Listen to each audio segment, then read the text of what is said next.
এই মনের বিষয়টা আল্লাহ ছাড়া কেউ জানে না।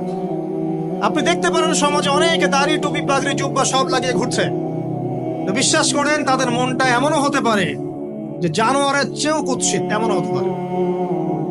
আবার আপনি দেখবেন সমাজে এমন অনেক মানুষ ঘুরছে যারা হয়তো অনেক পাপে লিপ্ত মনে হচ্ছে, কিন্তু মনের মধ্যে সততা আছে। আর যার মনের মধ্যে সততা আছে, আল্লাহ পাক কোনো না কোনো দিন ইনশাআল্লাহ তাকে হেদায়েত দিবে। এটা আমরা আমাদের অভিজ্ঞতা থেকেও দেখেছি।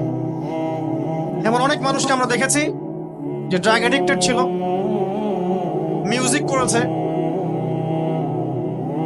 হারাম সম্পর্কের মধ্যে ছিল, নামাজ ঠিক মতো পড়ে নাই, কিন্তু যখনই আল্লাহর কথা আলোচনা হতো দেখতাম সে খুবই শান্তভাবে মন থেকে কথা শুনছে। এই কথা শুনতে শুনতে শুনতে একদিন মাশাআল্লাহ এখন দেখবেন যে চিল্লা দিয়ে বেড়াচ্ছে বিভিন্ন মসজিদে। আল্লাহ হেদায়েত দিয়েছে, সব ছেড়ে দিয়েছে।